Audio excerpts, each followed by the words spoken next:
A palavra agora é small caps. Você deve estar acompanhando aí, Bovespa está subindo, está caindo, uma volatilidade grande, mas a verdade é que não tem performado bem aí desde o ano passado para cá. E a gente vai falar de small caps nesse episódio do Money Play, e eu trouxe um especialista no assunto e que também já é muito experiente e que também já falou com a gente em outro episódio aqui do Money Play, que é o Werner Roger. Ele vai falar muito a respeito dos small caps. Por quê? Se a gente for olhar para o Ibovespa hoje, um quarto das empresas que estão na bolsa, elas estão no Ibovespa. Só um quarto. Praticamente, né? Aproximadamente ali um quarto. Ou seja, os outros três quartos de empresas que estão na bolsa não fazem parte do Ibovespa. Ou seja, você pode ter muita oportunidade que não está sendo nem filtrada pelo Ibovespa, muita oportunidade de ganhar dinheiro, de ter uma performance muito acima do mercado, dividendos, valorização, enfim, tem para todos os gostos ali fora do Ibovespa, nesses três quartos das small caps. Então, para você entender um pouquinho mais, a gente vai conversar com o Werner e espero que as suas dúvidas sejam esclarecidas e que você também tenha uma atenção para essas empresas que podem sim trazer um bom retorno para sua carteira. E já antes da gente ir para o episódio, né, para a gente ir para a entrevista, deixa o seu like aqui, você que já é inscrito. Você que ainda não é inscrito, se inscreve primeiro, depois deixa o like. Não esquece de seguir a gente também nas redes sociais, @moneyplay_podcast. E o meu pessoal, @Fabrício Duarte. Acompanhe essa entrevista depois da vinheta.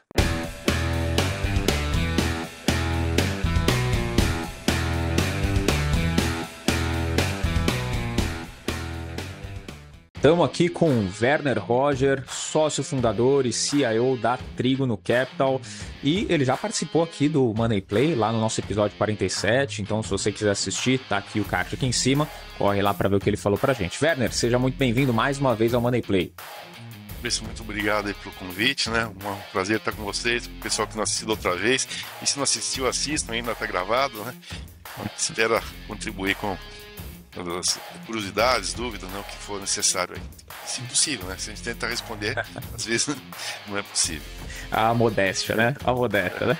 Ela respondeu bastante coisa lá na outra conversa. Hoje também acho que vai agregar bastante conteúdo pra gente. E eu quero falar de um ponto, velho, que a gente tem visto nos últimos tempos, é Ibovespa caindo bastante, né? Nos últimos tempos aí, se a gente for puxar do ano passado para cá, andou muito de lado e agora tá em queda. E a gente olhando pro Ibovespa, a gente tem essa visão, só que a gente sabe que tem várias empresas que não estão no Ibovespa e talvez não estejam sofrendo da mesma forma. E é sobre elas que eu quero falar contigo hoje, sobre as small caps. Então, como é que estão as small caps nesse 2023 tão turbulento? Então, Fabrício, a small caps, né? Só para o pessoal que sabe exatamente o que são empresas com menor valor de mercado. Uma empresa pequena, se tem small caps grandes, mas né, dentro da metodologia do Bovespa, são aquelas empresas que estão dentro dos 15% menores valor do mercado, associado também à liquidez, uma metodologia da Bovespa, né, que não é só tamanho, mas também liquidez. E muitas dessas empresas, né, elas vieram desses IPOs recentes, né, que a gente viu aí matérias que saíram na mídia, que despencaram, né, muitas. A gente criticou o preço dos IPOs, né. A gente escreveu uma resenha em inglês aqui da música The Clash, Should I Go, Should I Stay, Should I Go, né? Devo ir ou devo ficar? Quer dizer, devo comprar o IPO ou não? E tudo que a gente comentou lá atrás na resenha está se materializando agora. Então, assim, empresas estavam muito caras no lançamento e agora estão devolvendo. Outra característica das small caps são empresas de maior crescimento, tá? Então, cresce mais, né, do que as empresas grandes. Quando você tem uma taxa de juros maior e quando você tem uma perspectiva de crescimento do PIB menor, esse crescimento talvez não seja aquele esperado anteriormente. Portanto, cresço menos, menos, digamos, menos expectativa, né, de resultados melhores, portanto, menos interesse.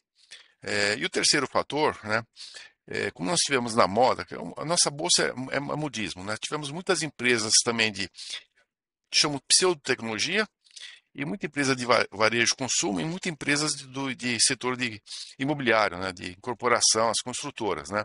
E boa parte delas vieram também nos IPOs. São setores muito sensíveis à taxa de juros, né? Não só o crescimento, mas aqui no mundo inteiro, lá fora, tecnologia, né? O consumo, e também o setor de construção. Nós vimos lá a subprime em 2008, né? O setor imobiliário dos Estados Unidos derreteu. Então, assim, conjugado todos esses fatores, né? Elas estão sofrendo mais do que o Bovespa. No entanto, não são todas, né? Aí eu sempre falo, separar o joio do trigo. Então tem empresas que estão dentro desses é, setores, né, e dessa perspectiva mais negativa, e outras empresas que não tem nada a ver, inclusive têm receitas no exterior, né, são aplicadoras de caixa, não têm dívida, acabam se beneficiando desse cenário. E outra coisa, algumas empresas têm seus concorrentes sofrendo, né, não conseguem financiamento, não tem capital de giro, né, então assim, empresas grandes, fortes, tendem a ganhar mercado daquelas empresas menores que estão sofrendo com capital de giro, né, com o custo da dívida. Então, basicamente, esse é o pano de fundo, né, e aí a gente pode ver quem é quem, como é que estão dentro desses subsetores, né, os setores dentro dos small caps. Sim. Você comentou sobre a margem de crescimento das Aham, small caps. Elas são lembradas geralmente por ter uma margem de crescimento maior, isso, mas isso. são todas hoje que a gente pode apontar, ou tem algumas já no mercado que já são líderes consolidadas e a gente pode esperar um dia a dia menos agressivo hoje? Não, você tem de tudo, né? Você tem aquelas empresas que já estão bem, digamos, já ocuparam o espaço que tinha, né?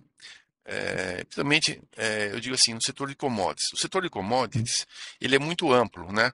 O fato de você crescer é você investir, né? Commodities, o preço é igual para todo mundo, né? Você não vai ganhar mercado de ninguém, a não ser que você invista mais. Então, basicamente, é questão de oportunidade. Vou citar um exemplo aqui, dois exemplos. A Unipar, do setor químico, petroquímico, né? Quer dizer, ela aí atua com 85% da capacidade. Não é sempre que tem parada programada, tem manutenção, né? Alguns fatores que não, dificilmente alguma empresa, né, que chama-se capital intensivos, né, que operam 24 horas por dia, né, chegam a 100%, porque ela sempre tem que parar para manutenção. Empresa que nós temos aqui que a gente gosta bastante. A outra empresa é a Ferbasa, uma empresa de ferro-ligas, né? Ela opera sempre tendo a capacidade. Para ela aumentar, né, crescer mais, aumentar, digamos, a capacidade, tem que investir, né? Então, dado o cenário global meio incerto, né, China, lockdown, recessão lá fora, ela acaba resguardando, né, de investir e de repente com preços menores na frente. Então, assim, não é questão de mercado, é questão de investimento, né? E outras empresas, vou citar mais um exemplo que a gente gosta bastante, aqui é a Tupi, né? E Tupi, ela fez uma aquisição em 2011 no México, né? Então, primeiro investimento relevante para fora, cresceu aí um termo de 40%. Aí ela fez um novo investimento, comprou a segunda concorrente, a maior concorrente dela, que era a Texid, né, que era do grupo Fiat Chrysler, né? Isso foi no final de 2021. Então ela cresce aí mais 50%, 60%, né? E agora, 1º de dezembro, anunciou, né, finalizou a aquisição da MWM, que é uma empresa que faz motores, né? É cliente, inclusive, da Tupi, entra no novo negócio, né? Traz aí mais 3 bilhões de receitas, e então, em um ano, praticamente a Tupi dobra de tamanho, né? Com duas aquisições. Só que sem onerar o balanço, né? Porque ela tinha um caixa muito forte, né? Ela emitiu 1 bilhão de debêntures com prazo de 5 anos. Então, o tipo da empresa que investe vai crescer bastante, mas não tem nenhum problema de balanço. Ela está com quase 1 bilhão em caixa, né? Rendendo CDI, Selic, e tem dívidas que vencem em 2031, ainda da Comissão do México, né? Então, daqui 8 anos, né? Que um custo de 4,5% em dólar, né? E essa aquisição, né, da MWM, né, CDI mais 1,5% com prazo de 5 anos. Então, tanto ela cresce, né?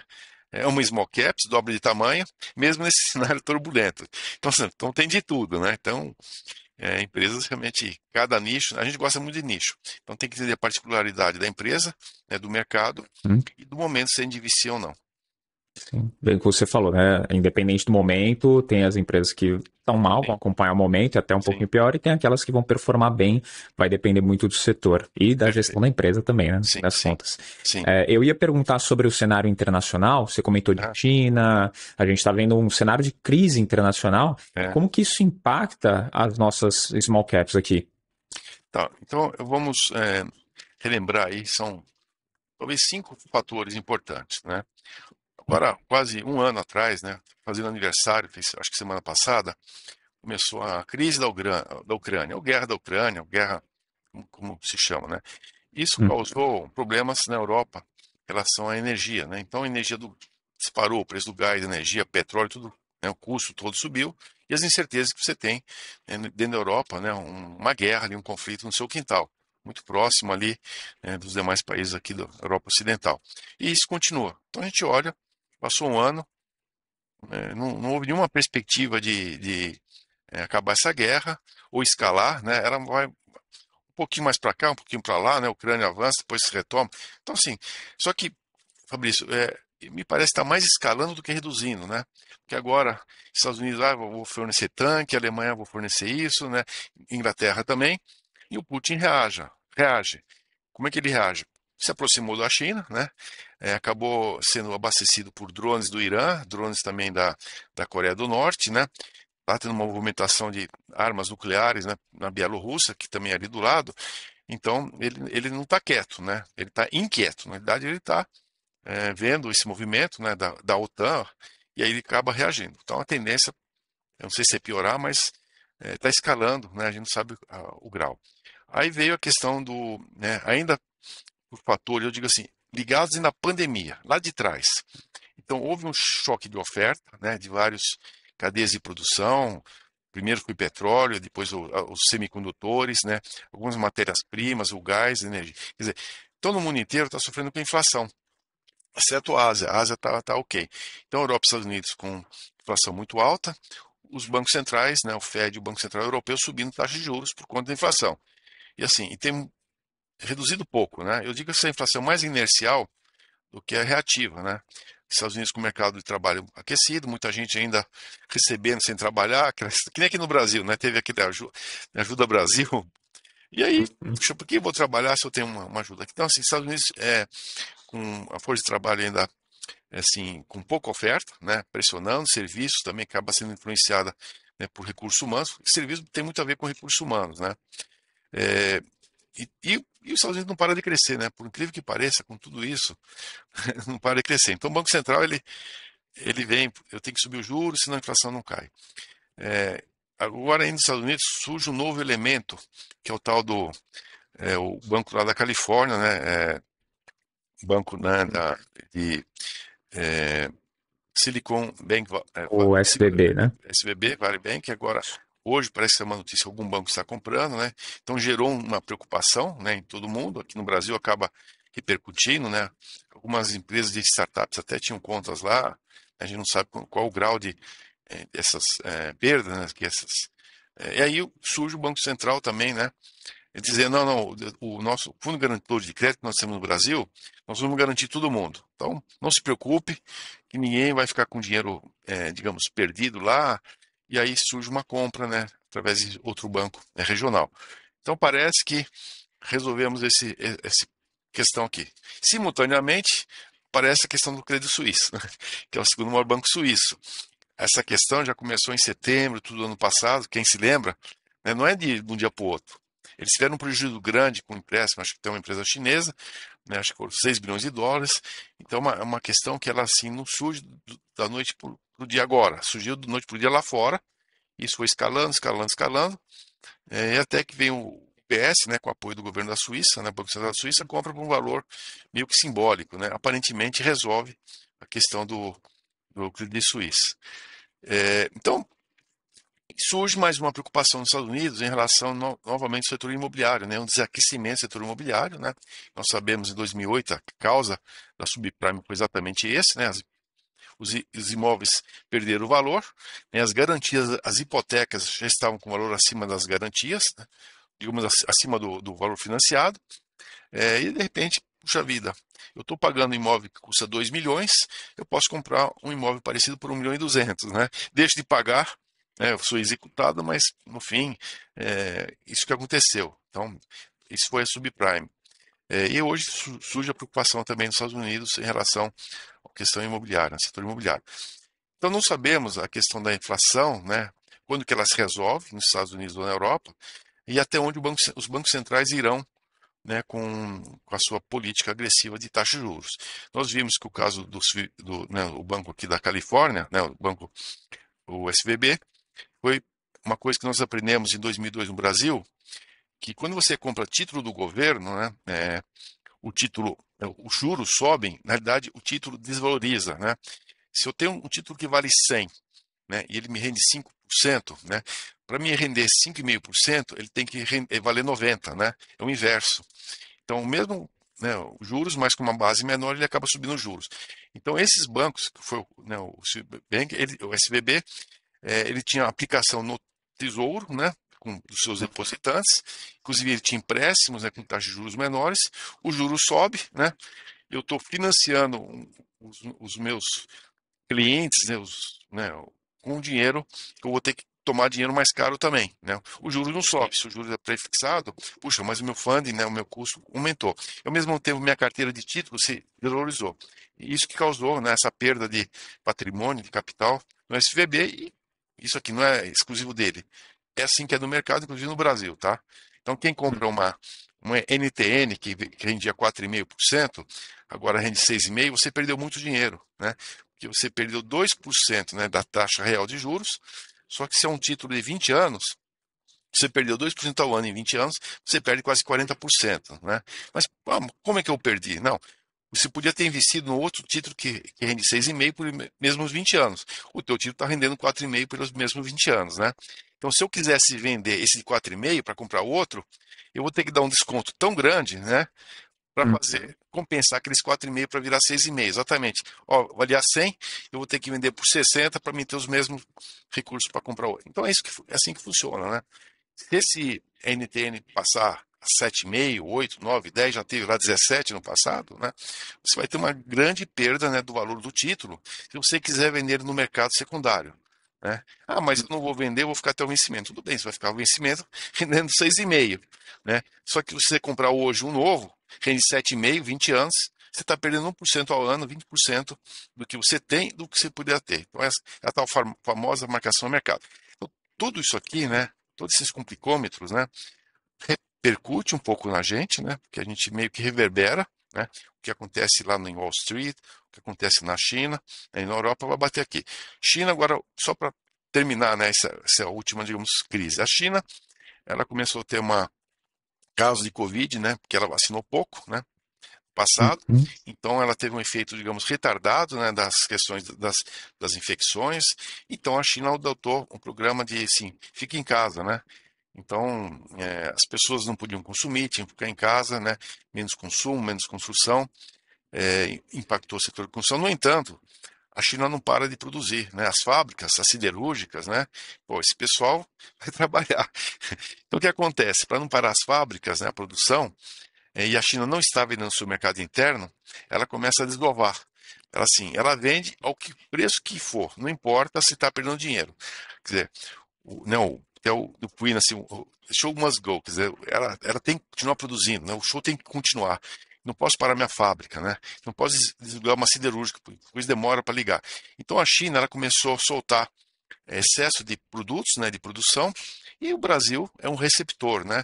Então acabou impactando aqui alguns setores, né, que passaram a importar da China. O custo logístico caiu bastante, né? O custo frete do container caiu bastante, então ficou mais barato importar. Então começou a entrar produto importado aqui, competindo com a nossa economia que estava meio fragilizada, né? Economia crescendo menos, entra produto chinês mais barato, a gente deixa de produzir para comprar chinês. Veio, agora para nós aqui no Brasil, veio o efeito da eleição, nós conversamos com umas empresas, e opa, peraí, o que eu vou fazer, né? Mudou o governo, eu não sei a política, será que é hora de investir? Será que é hora de comprar mais uma máquina, né? De contratar gente? Não, eu vou aguardar. Então, vamos ver, né, o que o governo vai fazer, porque eu não vou gastar 100 milhões no investimento, de repente, né, daqui 2 anos ficar pronto, eu estou com o mercado em recessão. Né? Eu contrato 300 pessoas, daqui 6 meses eu tenho que mandar essas pessoas embora, porque não tem, digamos, demanda para o meu produto. Né? Ou né, nas lojas também, vou contratar vendedor, mas eu não tenho cliente. Então, nós estamos num processo interno de desaceleração da economia, nós vimos já desemprego aumentando, depois vários meses ou anos caindo, ou um sinal de aumento digamos, do desemprego, né? E o PIB, né? O pessoal revendo o PIB para baixo.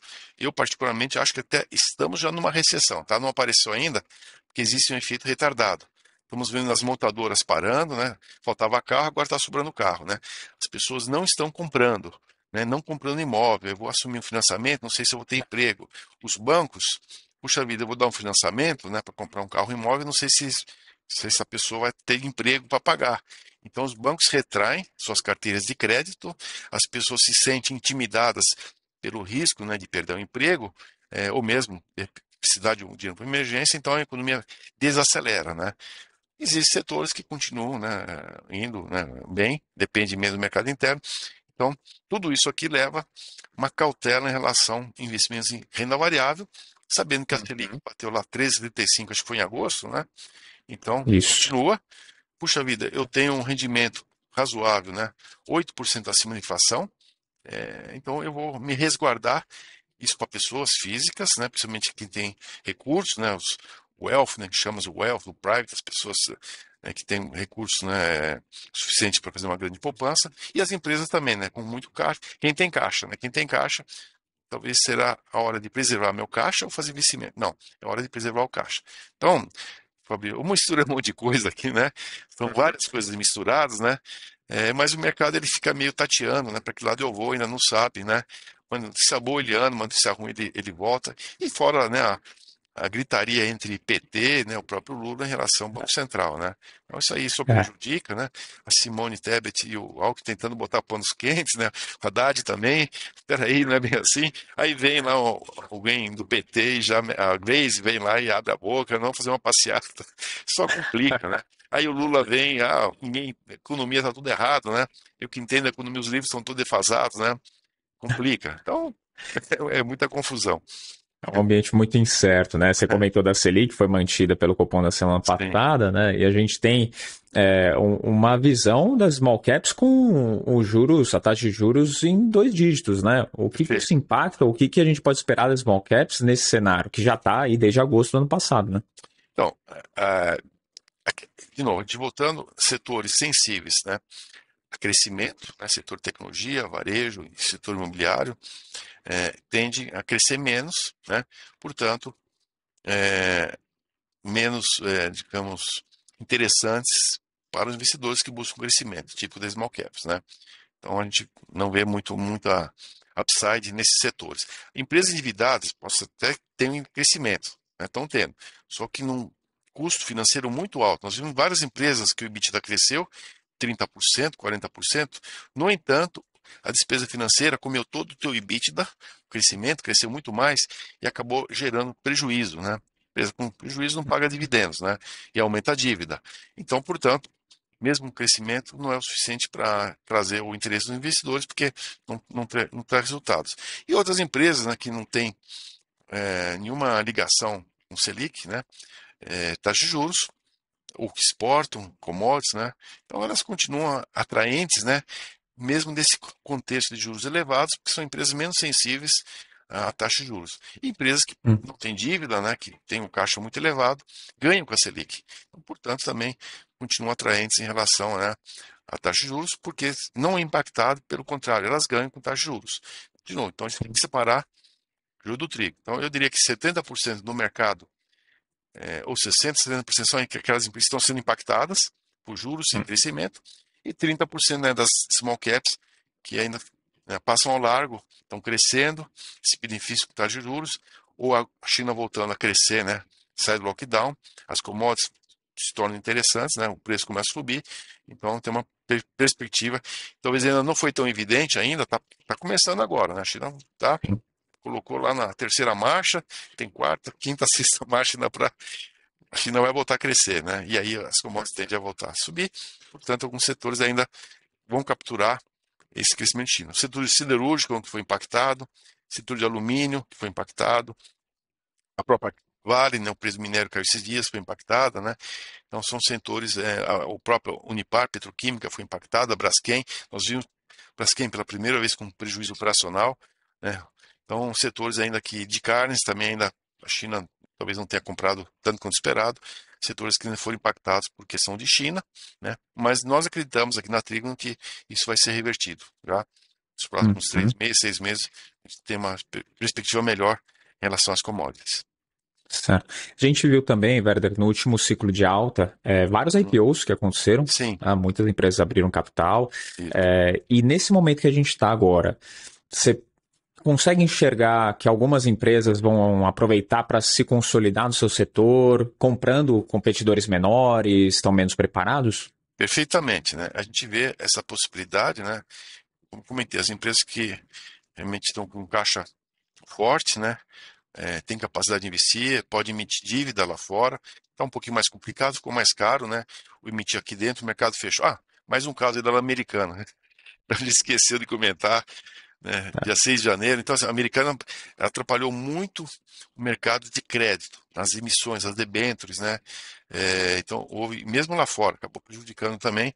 Então, e isso limitou bastante as empresas captarem recursos, né, através das debêntures, né?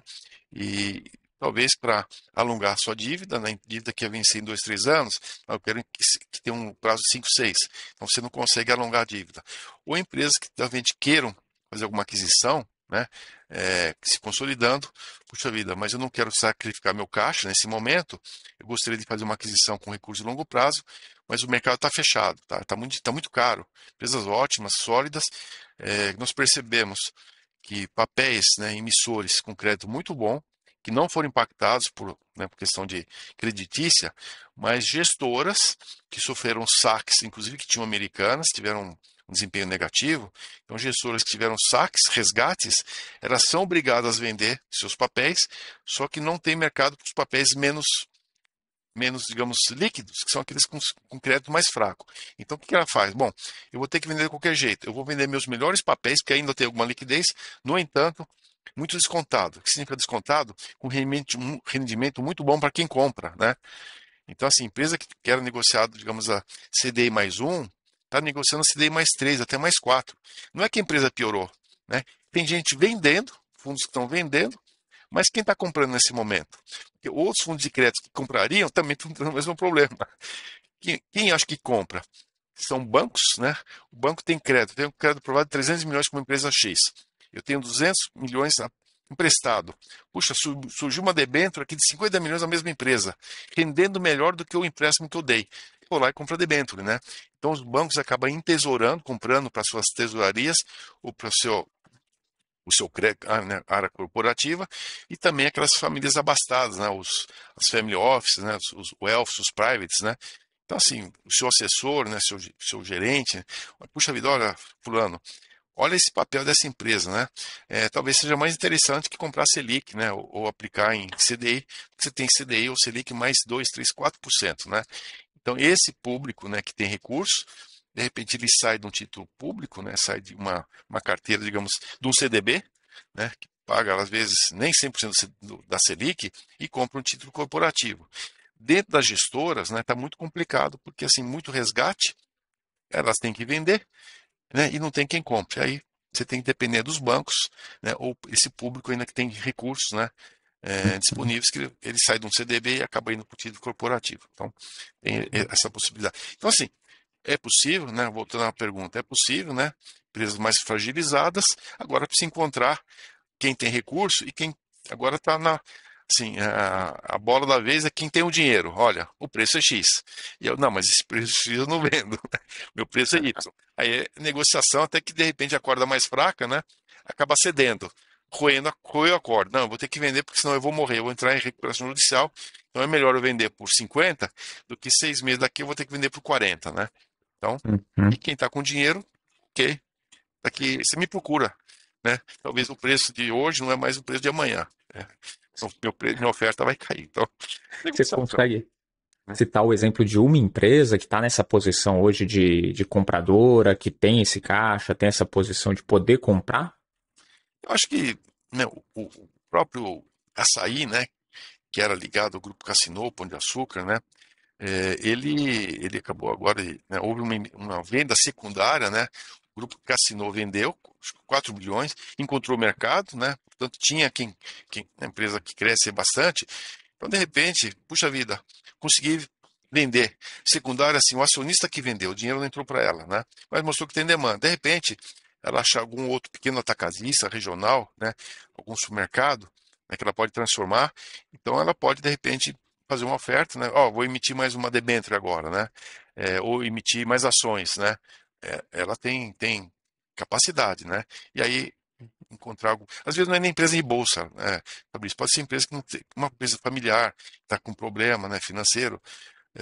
Mas acho que existem muitas empresas aí que estão à venda, né? A gente não sabe, né, exatamente quais, né? Isso aqui normalmente não passa, né? Não é público, né? Mas eu diria assim, empresas fragilizadas, né? Que realmente vão precisar é, ou captar recursos que não conseguem, né? Ou então a única alternativa é se associar a alguém, né, vender participação, às vezes você troca ações, eu vou ficar com 20% da combinação do negócio, né, continua o negócio. Né. Citar aqui o exemplo, né, a Júlio Simões, né, ela fez uma aquisição recente, né, é, e fizeram várias aquisições, né. E a Júlia Simões ela tem feito aquisições e mantém os CEOs, né, o pessoal continuando à frente do seu negócio.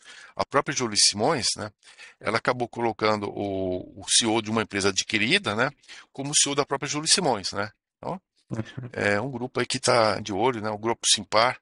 Eu sei que, mas está endividado, né. A dívida é muito longa, o próprio Grupo Simpar pode estar olhando alguma alternativa aí, né. A própria Movida, né, que comprou uma empresa em Portugal, de repente tem algumas locadoras mais fragilizadas, a Localiza não consegue mais, porque ela já chegou no limite, né, de aquisição, o CAD bloqueou, mas acho que tem possibilidades, a Randon também tem feito alguns investimentos fora do país, né? Então, investimento não se limita a empresas listadas, né?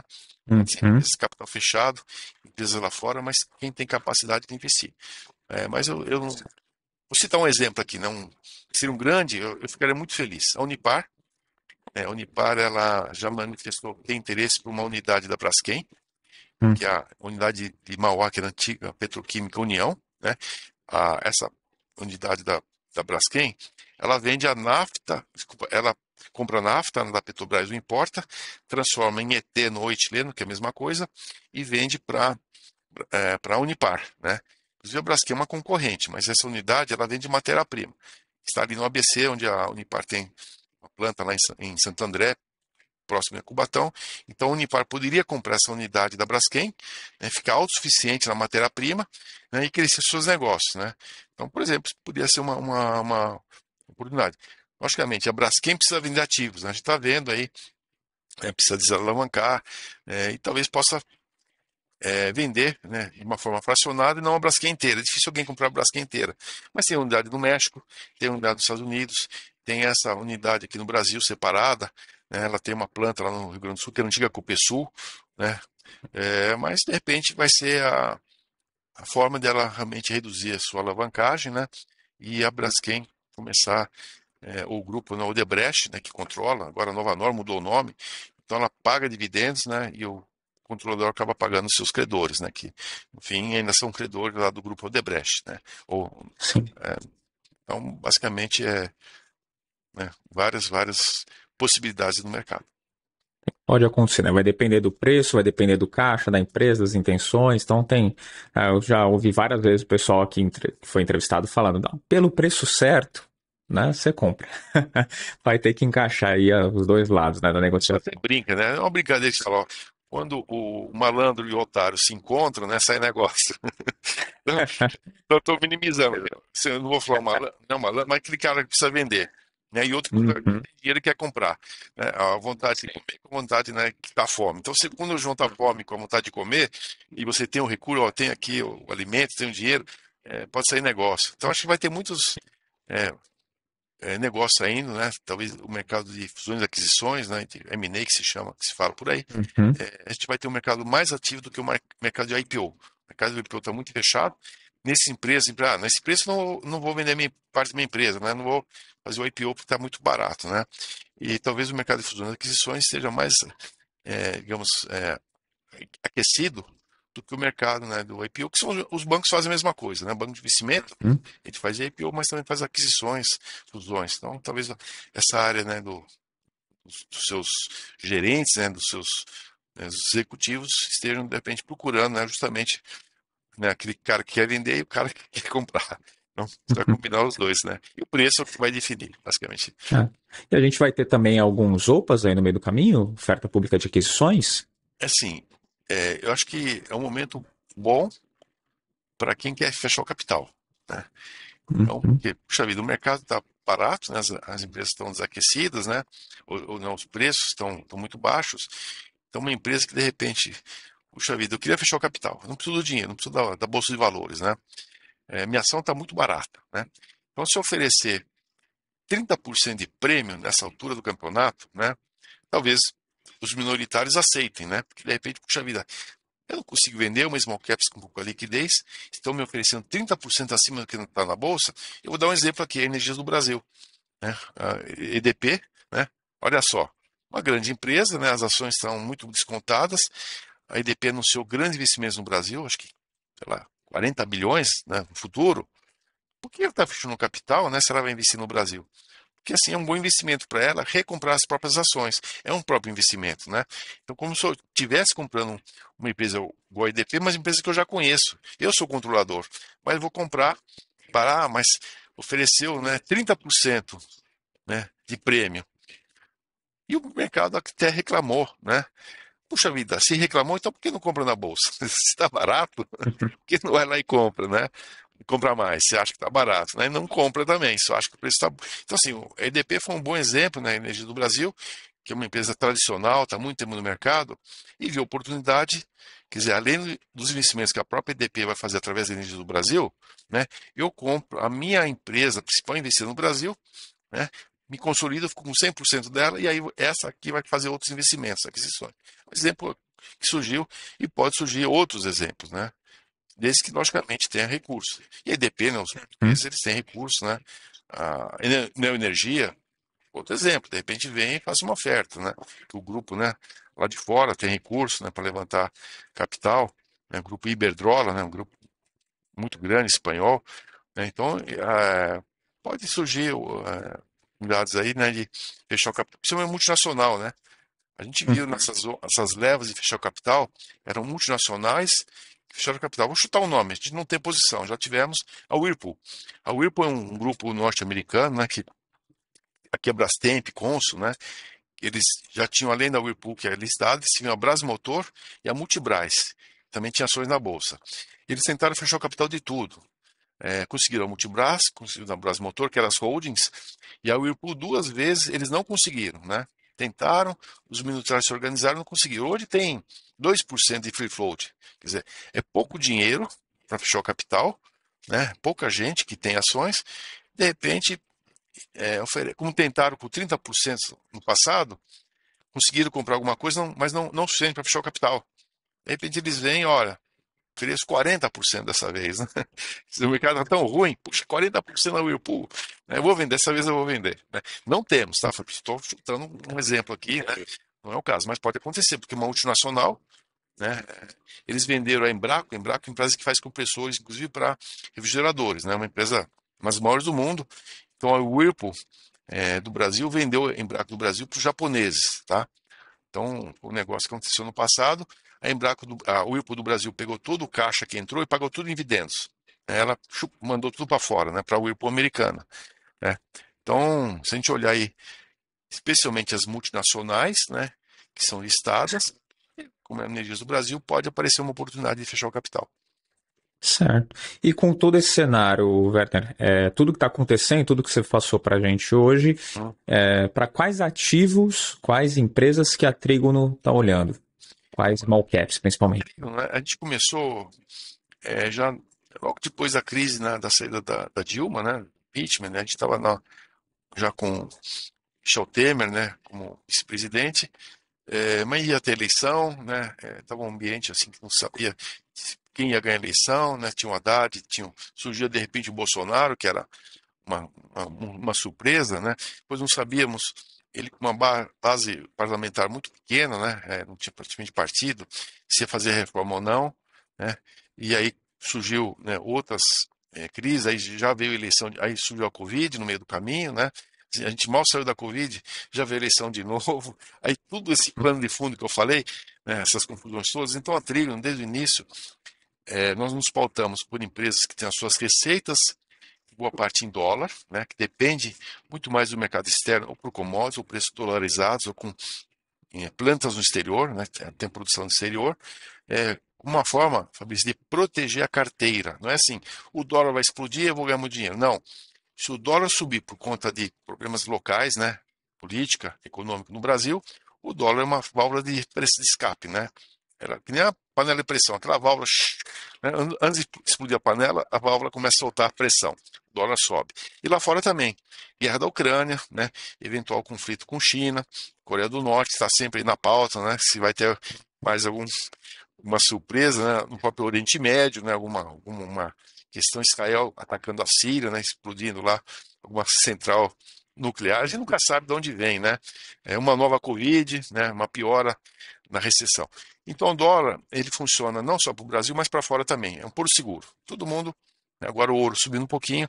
Então para nós eu falo, a tela de proteção é o dólar.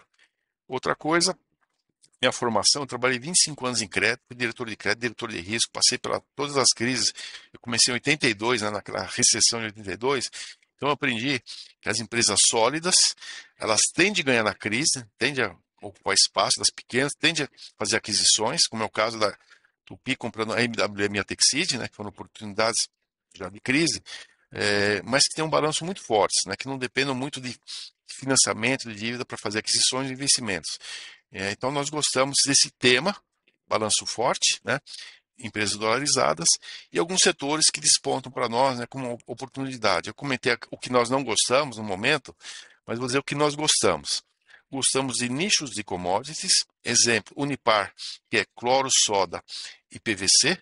Cloro, soda, dentro de uma questão de preço de energia subindo, né, do cloro subindo, soda subindo, é internacional. O PVC, ele acaba subindo também, ou seguindo preços internacionais, mas também atende o mercado de consumo, de embalagem, de construção, de saneamento, né?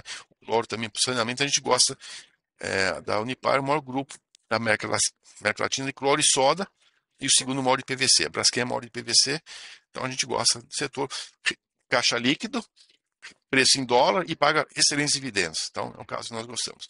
Um caso análogo, né? Dentro desse commodity, de novo nicho, Ferbasa.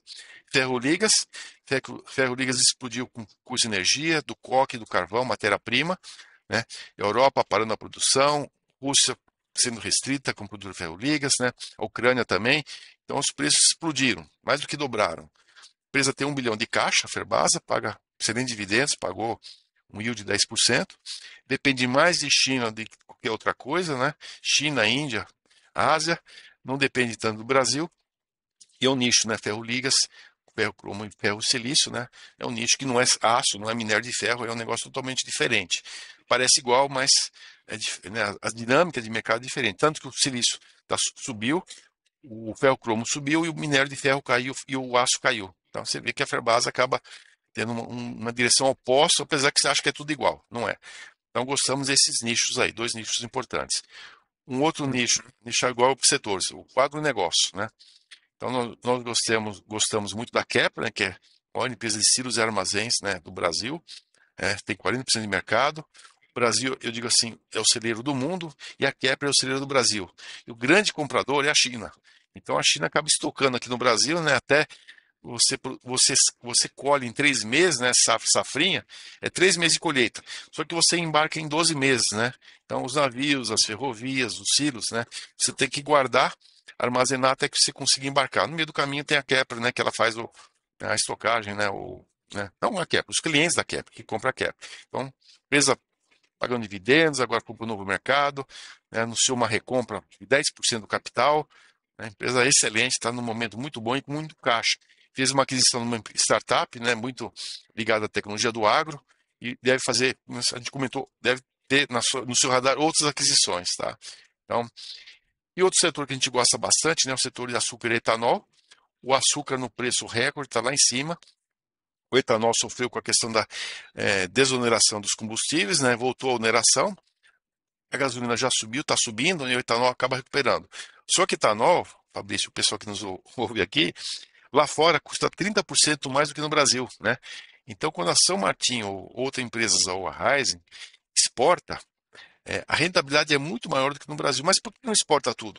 Porque ela tem cotas, né? Não posso deixar de abastecer a Raízen, né, a própria BR, né, a Vibra, né, que é a antiga distribuidora, né, Petrobras, ou o Grupo Ultra, né, o Grupo Ipiranga, porque eu tenho cotas, eu tenho que fornecer tantos litros de etanol durante o ano, né? Eu não posso deixar de abastecer, mas o que sobrar, né, eu vou e vendo lá fora. Eu não vou procurar mais mercado, não vou querer vender mais aqui. Eu vendo lá fora, né? E o açúcar com preço lá em cima. A Índia agora esse ano dobrando a produção assim, a adição de etanol na gasolina de 10 para 20%, anteciparam em 2 anos. A Índia deixa de exportar açúcar, né, porque produz mais etanol, e entraram com tecnologia flex, como fomos nós aqui há 20 anos atrás. Então a Índia está talvez 20 anos atrasado. Hoje nossa frota 80% é flex e hoje na Índia é zero, né? Você imagina o que vai acontecer na Índia, país de 4 bilhões de pessoas, né? O país mais populoso do mundo, cresce 8%, a população cresce, o PIB cresce. Então, na nossa visão, a dinâmica do etanol é muito positiva, não só na Índia, no Brasil. A Europa está adicionando o etanol na gasolina, né? Estados Unidos está aumentando também. Então, o mercado penalizou muito. Vou dizer que a São Martinho caiu 50%, uma coisa assim ocasional, né? Que foi a tributação. Esquece, aí teve clima ruim, o fertilizante subiu, o diesel subiu. Tudo que foi ruim no ano passado, agora é bom. O fertilizante caiu pela metade, o diesel já caiu, o clima tá bom, né, a produção tá boa e reonerou a gasolina. Então, assim, deveria subir 100% para voltar ao que estava ano atrás. E a São Martinho agora passa a produzir etanol de milho, né, a partir agora em janeiro, né, vem aí com uma produção de mais 20% na sua produção, investimento que ela já fez e agora ela passa a produzir. Então vai crescer também com o etanol de milho, que é muito rentável, tá? O milho caiu. Então, assim, dois setores que a gente gosta, Jales e Machado, que a gente gosta também. Então, Jales e São Martinho dentro do açúcar e etanol, né, e a São Martinho dentro do setor, né, e a Kepler dentro do setor de armazenagem, empresas sólidas. A Jales fez uma aquisição muito importante que o mercado não precificou, né, que a usina Vitória, Santa Vitória, é excelente. Então, a gente gosta, né, do agro, mas direcionado a esses dois setores, commodities direcionado, né, a essas duas nichos. E o terceiro setor, só para finalizar aqui, é o setor industrial, né, ligado à indústria automobilística pesada. Lembrando que o berço do PT é a indústria automobilística, né, e está em crise. Só que quem está indo, né, foi bem, é caminhões, tratores, né, colheitadeiras, máquinas fora de estrada, estão indo bem. A gente tem muito investimento aí no agro, investimento agora vai ter em infraestrutura, e empresas que exportam, que têm negócio no exterior, como o caso da Tupi, né? Comprou agora a MWM, comprou Texis no passado, já tinha planta no México. A Metal Leve, estão nos nomes, Metal Leve, né, que tem 40% do mercado de reposição, e não depende de montadora. Quanto menos vender para montadora, melhor. Montadora que paga menos, né? Então, exportação em segundo lugar, em primeiro lugar é reposição, o aftermarket. Então, Metal Leve, ela acaba surfando além do mercado interno, principalmente no mercado de reposição, que é o mais rentável. E a terceira aqui é a mais small caps típica, que é a Schultz, né, que ela atende basicamente montadoras do agro, caminhões e de máquinas, essas máquinas de infraestrutura, como a Caterpillar, né, pois o nome mais conhecido, mas tem outras empresas também. Está crescendo 20%, 30%, mesmo com crise, com pandemia, não parou. Está fazendo 2 fábricas novas, está com 650 milhões em caixa, está ali no seu caixa, disponível. Então, é uma empresa que tem exportação também, uma empresa que fornece para todas as montadoras, né, fora do Brasil, porque quem está aqui está fora também, né? Então, não vendeu aqui, eu vou vender lá fora. É a mesma máquina, né? Então, meu componente que eu vendo para a Caterpillar do Brasil, eu vendo para a Caterpillar lá de fora. Da John Deere, da Scania, da Volvo, né? Das outras Cummins, né? A própria MWM também que fornece. Então, basicamente, é um nicho, né? Muito pouco falado, industrial, né? Então, nicho agrícola e nicho das commodities, né? Então, nada do que eu te falei sensível à taxa de juros. Talvez o mercado automobilístico cresça um pouquinho menos esse ano, mas você tem o mercado externo lá fora, o câmbio está bom, e você tem o aftermarket, né, a reposição, que algumas empresas atendem, como é o caso da Metal Leve, MWM, que foi comprado pela Tupi também, entra no aftermarket. Então, basicamente, é o nosso portfólio, né? E eu digo assim, ele está muito defensivo a juros. Empresas que não devem, né? Não tem, pelo contrário, tem aplicação financeira, né? Estão ganhando mercado em relação aos seus clientes, seus competidores fragilizados. Então, mesmo que o PIB cresça menos, essas empresas crescerão muito mais do que o PIB, não tenho dúvida nenhuma. Certo. Bom, galera, para a gente poder fechar aqui, a gente vê que tem bastante oportunidade, né, no mercado de small caps, Sim, mas tem aquele perfil de investidor que é focado em dividendos. Sim. A pessoa quer dividendo, pronto, acabou. Tem algumas empresas que esse investidor ele pode olhar com bom ânimo.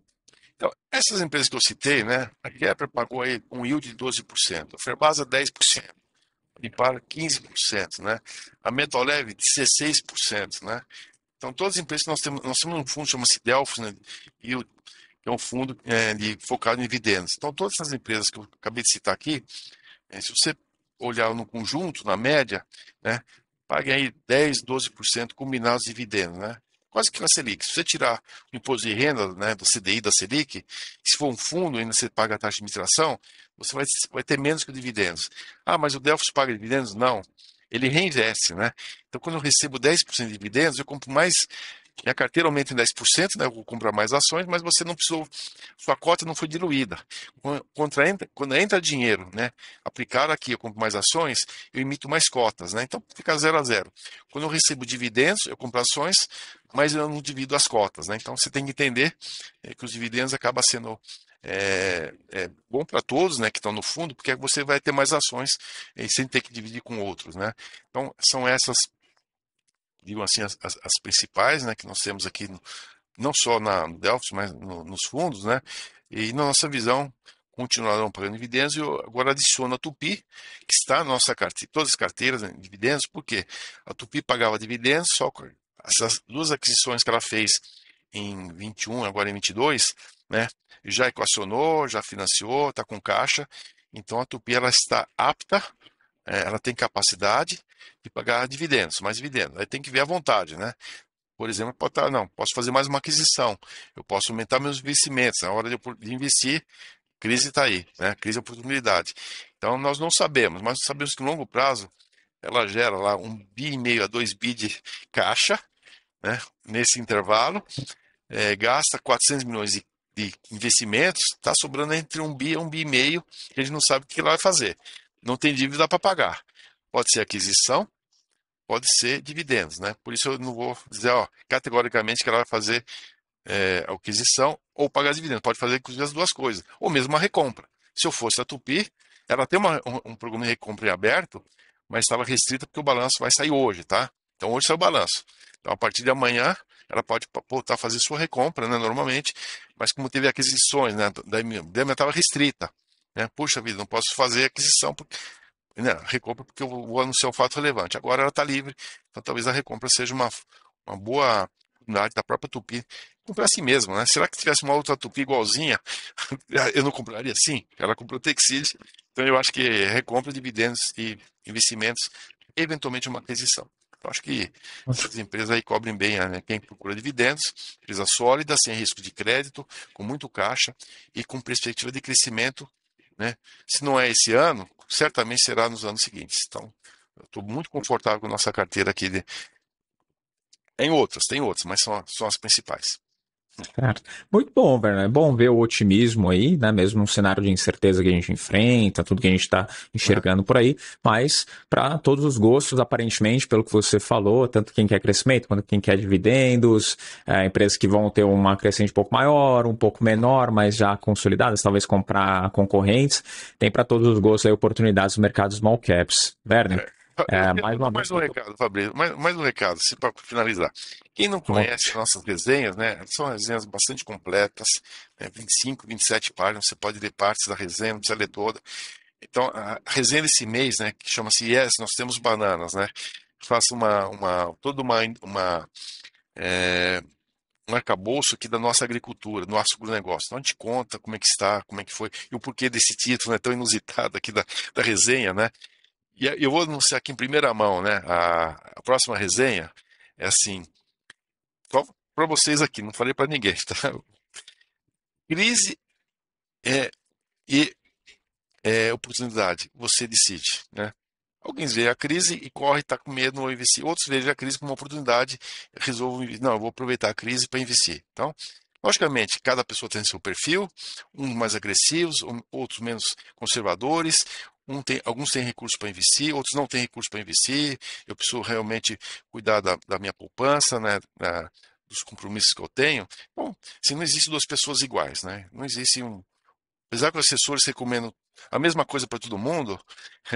Não, invista aqui no NTN, invista naquilo lá, fundo imobiliário, né? As pessoas têm perfis diferentes, né? Nós fazemos nossas resenhas, nosso livro, nossas lives, para que as pessoas entendam, conheçam a ti mesmo, né? Tá lá em Delfos, né? Eu fui lá na Oráculo de Delfos, conheça-te a ti mesmo, para você poder decidir por si mesmo onde investir. Não precisa seguir o assessor. Você tem que entender o que você precisa, né, a tolerância a risco e as oportunidades que estão aí no mercado, mas você, e não use um assessor, ele pode até te dar umas dicas, te ajudar, mas as pessoas têm que decidir por si mesmo onde investir, porque não existem duas pessoas iguais. Isso eu tenho certeza, né? Tuas necessidades, teu perfil, teu conservadorismo, teu comportamento, tolerância a risco, tua agressividade, somos ímpares, temos 7 bilhões de pessoas no mundo, não tem duas pessoas iguais, nem gêmeos são iguais, nem gêmeos são iguais, iguais na aparência, mas você vê que a personalidade é diferente, né? Pais iguais, escola igual, então 7 bilhões de cabeças pensantes, cada um tem que se decidir por si mesmo, então essa é a nossa mensagem. Excelente, Werner. Mais uma vez, muito obrigado pela participação, na segunda participação agora aqui no Money Play. Como que o pessoal te acha? Como que o pessoal acha a Trígono? Então, a Trígono no nosso site é trigonocapital.com, né, o www. Então, temos resenhas, temos lives. Você se inscreva, recebe todos os nossos anúncios. Temos podcasts também, como estamos fazendo aqui. Então, você vai receber informativo diário, todo o material. Toda quarta-feira, né, 19 horas, no canal do YouTube, você pode procurar Trígono Connection. Apresentamos, né, coisas internas nossas ou convidados. Aqui em primeira mão, vou te dar já, anunciar aqui, traremos, né, quarta-feira, a Tupi com a MWM. É uma live pós-aquisição, o CEO da Tupi, CEO da MWM e o CFO da Tupi, quarta-feira, 19 horas. Né? Então, são os principais veículos de comunicação.